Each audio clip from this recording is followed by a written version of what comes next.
கணவன் இல்லாத ஒரு பொண்ணு வந்து ஒரு குழந்தைய வச்சு நம்ம ரன் பண்ணி போறோம்னா பசங்களை வச்சு மிங்கிள் பண்ணி பேசுறீங்க இல்லையா, அவங்க யோகியமான அவங்களுக்கு தான் தெரியுமே தவிர யாருக்கிட்டையும் ப்ரூவ் பண்ணுங்கிற அவசியம் கிடையாது. உதயங்கம்மான்னு சொல்லிட்டு ஒரு இடத்துல கேட்டுட்டேன். அதுதான் என்கிட்ட கேட்ட ஃபர்ஸ்ட் டைம். காரை நிப்பாட்டி போட்டு கத்தி அழுதுருக்கேன். ஆக்சுவலா நான் வந்து மீடியா சைடு கிரியேட்டர் நிறைய பேர் வந்து அண்ணன் தம்பியா தான் பழகுவாங்க.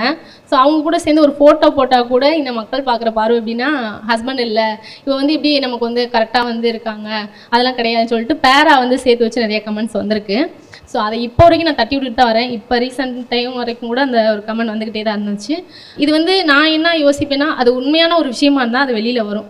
அது பொய்யான ஒரு விஷயம்னா ஒரு வாரம் பேசுவாங்க, அதுக்கடுத்து நம்ம வேலையை நம்ம ரொட்டீனாக பார்க்க ஆரம்பிக்கணும். அதை மைண்ட் செட் பண்ணி தான் இப்போ வரைக்கும் நான் போய்கிட்டே இருக்கேன். நான் நிறைய பேரை நான் நம்பியிருக்கேன். ஸோ இவங்கெல்லாம் நமக்கு வந்து லைஃப்பில் லாஸ்ட் வரைக்கும் நம்ம கூட இருப்பாங்க, ரொம்ப சப்போர்ட்டாக இருப்பாங்கன்னு சொல்லிட்டு. ஆனால் அப்படி இருந்தவங்க எல்லாருமே வந்து ஒரு தேவைக்காக நம்மக்கிட்ட இருந்திருக்காங்க. நம்ம அந்த தேவை முடிஞ்சதுக்கப்புறம் நம்மளை விட்டு போயிருக்காங்க. அந்த மாதிரி நிறைய பேரை நான் என் லைஃப்பில் பார்த்துட்டேன். செகண்ட் மேரேஜ்ன்றது ஒரு வேர்டு மட்டும்தான் என் லைஃப்பில். இவங்க வந்து இது பண்ணிட்டாங்கன்றது மட்டும்தான், அந்த ஒரு வேர்டு மட்டும்தான் என் லைஃப்பில் இருந்திருக்கே தவிர மற்றபடி வந்து அவங்களுக்கும் எங்களுக்கும் எந்த சம்மந்தமே இல்லை. இப்போ வரைக்கும் எந்த சம்மந்தமும் இல்லை. ஸோ அது அப்படியே போயிடுச்சு. அதை பற்றி வேற ஒருத்தவங்க கேட்டாலுமே அந்த ஒரு விஷயத்துக்கு இது ஒன்றுமே இல்லைன்ற மாதிரி தான் இருக்கும். ஏன்னா அது வந்து ரீமேரேஜ் பண்ணியிருக்காங்கன்றது ஒரு வேர்டு தான். அதுக்கடுத்து நம்ம லைஃப்னு ஒன்று இருக்குல்ல, அந்த லைஃப்பை வந்து யாருமே மூவ் பண்ணல, நாங்கள் எதுவுமே பண்ணல. ஸோ அதனால் அது அப்படியே விலகிடுச்சு. அம்மா சைடு வந்து சின்ன பிள்ளையிலேருந்தே அந்த அளவுக்கு பாண்டிங் இல்லை. நான் 6th இப்போ காலேஜ் 3rd year வரைக்குமே ஹாஸ்டலில் இருந்த பொண்ணு. அதனால் வந்து அம்மா அவங்களுமே கொஞ்சம் ஹெல்த் இஷ்யூ இருக்குது. அந்த அளவுக்கு அவங்களுக்கு வந்து தப்பிலே வந்து இப்படி பார்த்துக்கணும் அப்படி பார்த்துக்கணும் அந்த மாதிரிலாம் கிடையாது. அவங்க ஆக்சுவலாக வந்து எப்படின்னா, அவங்க எப்படி சொல்ல ஒர்க்கு அந்த மாதிரி எதுவும் பார்க்க மாட்டாங்க. வீட்டிலே இருப்பாங்க, வீட்டு வேலை மட்டும் அந்த மாதிரி தான் இருப்பாங்க.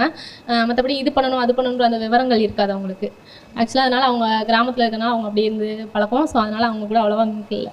ஓகே, நிறைய பேர் வந்து ஃபோட்டோ எடுப்பாங்க, நிறைய பேர் வந்து நம்ம கூட ஒரு அண்ணாவா தம்பியா தங்கச்சி அந்த மாதிரி நிறைய பேர் பேசுவாங்க. ஸோ சில பேர் அதை மிங்கிள் பண்ணி இவங்க ஃப்ரெண்டாக பேசியிருந்தா கூட சுமதி இவங்க வந்து இவங்க அப்படின்னு சொல்லிட்டு டேஸ்னு ஒரு வேர்டு போட்டு ஏதாவது ஒரு பேரை வச்சு மென்ஷன் பண்ணுறீங்க. ஸோ அந்த மாதிரி மென்ஷன் பண்ணுறது தப்புன்னு நான் கண்டிப்பாக சொல்லுவேன். ஏன்னா அது சிங்கிள் பேரண்டாக இருக்கும், உங்களுக்கு தெரியும். உண்மையாக இருக்க ஒரு இடத்துல வந்து இவங்க இப்படி பேசுகிறப்ப கண்டிப்பாக வலிக்கும். அது எனக்கு ஃபஸ்ட்டு வலிச்சிச்சு.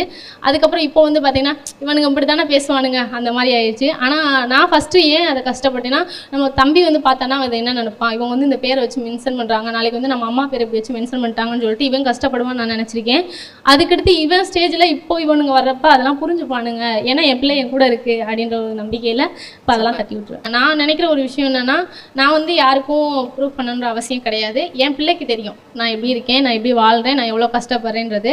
ஸோ அதனால் வந்து அவன்கிட்ட வந்து ஃபஸ்ட்டு தான் நான் பயந்தேன். இப்போ அவன் என்னை பார்த்து சில விஷயங்கள் புரிஞ்சுக்கிறான். எனக்கு ஒரு தலைவலிச்சா கூட, அவன் பசிச்சா கூட சில இடங்களில் சொல்ல மாட்டான். அவன் அந்தளவுக்கு கொஞ்சம் ஒரு மாதிரி மெச்சூர்டாக இருப்பான். எனக்கு அது ரொம்ப ஒரு மாதிரி இருக்கும். அதே மாதிரி ஒரு கஷ்டத்தில் இருந்தேன்னா கூட அழுகாதம்மா நான் இருக்கேன்னு சொல்லியிருக்கேன் சில இடங்களில். ஸோ அந்த மாதிரி இடங்கள்லாம் நான் எவ்வளோ நாள் அழுதுட்டு சிரிச்சுட்டு போயிருக்கேன் நாங்களாம் நிறையா இருக்குது. அதனால் எனக்கு அது இப்போதைக்கு பெருசாக தெரியல.